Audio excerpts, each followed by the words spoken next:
de Jena, Napoleón encarnaba para muchos neogranadinos el verdadero principio monárquico. Hay que imaginarse la muy mala imagen que tenía Carlos IV en la época, ya saben por qué. Y entonces Napoleón para muchos era el ideal mismo de un rey para España. Y esa alianza con Napoleón permitía de cierta manera acercarse al gran rey deseado, varonil, potente, lo que no era Carlos IV, obviamente. Lo interesante es que con los acontecimientos del año 8, la famosa acefalía monárquica, la figura del rey se volvió más abstracta y cambió otra vez la naturaleza del vínculo del vasallaje, del lazo del vasallaje. Un ejemplo muy sencillo, el grito de la ciudad de Bogotá cambió. Se empezó a decir viva Fernando VII, nuestro rey y señor, viva la ilustre nación española, lo que nunca se dijo antes, siempre se aclamaba a la ciudad, nunca a la nación.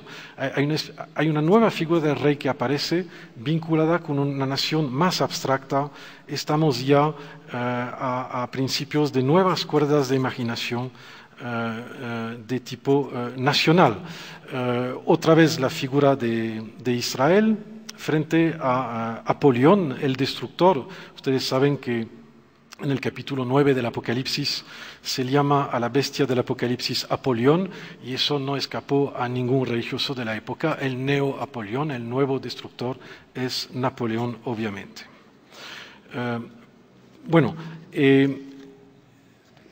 En forma de epílogo, jamás quizás los neogranadinos han querido tanto su rey como en el otoño del año 8.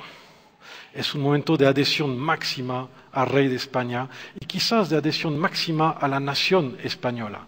También debido a los acontecimientos de Buenos Aires y Montevideo, al nacimiento de un heroísmo americano al servicio de la nación española. Y fue en este contexto que, pero Juan Marchena lo haría de manera muy teatral, que España perdió América en unas semanas. En enero del año 9, cuando la Suprema Junta Central Gubernativa pidió a los americanos que eligieran diputados que pudieran integrarla, argumentando que los vastos y preciosos dominios que España posee en las Indias no son propiamente colonias o factorías como los de otras naciones, sino una parte esencial e integrante de la monarquía española. Y el texto del decreto estipulaba que se trataba de estrechar de un modo indisoluble los sagrados vínculos que unen unos y otros dominios. Ha subrayado quien fue mi maestro, François Xavier Guerra, la importancia de esas pocas líneas del mes de enero de 1809, porque reafirmar la integridad de la monarquía a manera de paradoja hizo volar esa monarquía.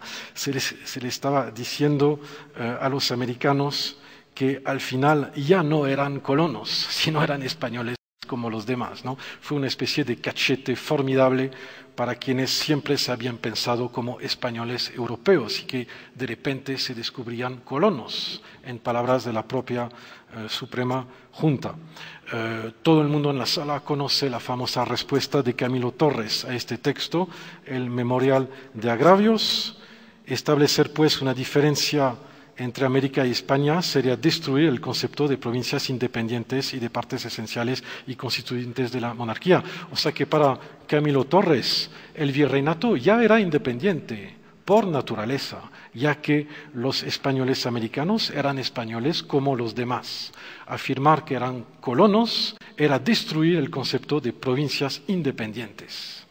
Eso es algo que muchos historiadores no saben analizar de manera muy atinada, me parece. Quien lo hizo en la época fue José María Blanco White, y esta vez sí termino, prometo.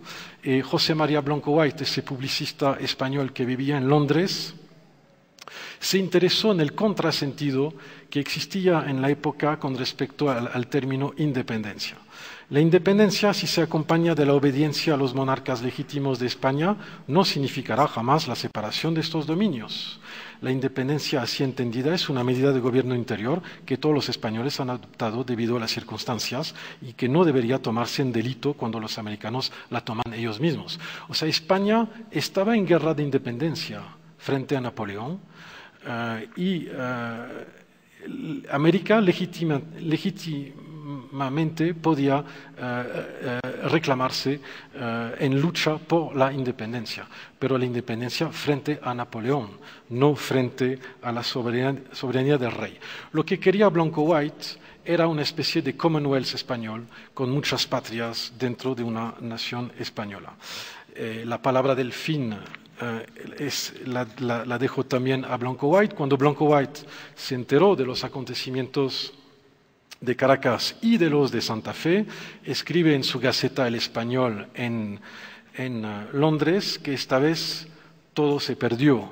Se perdió el principio de igualdad entre ambas categorías de españoles y todo funciona como si España era una especie de anciano herido que hablaba a un joven y robusto esclavo. Y Blanco White plasma en su Gaceta este diálogo imaginario entre el anciano español herido y el joven y robusto esclavo americano.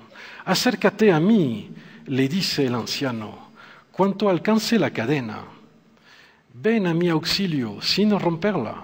Trabaja con ella a la cintura y dame del fruto de tu trabajo toda la parte que yo te pida.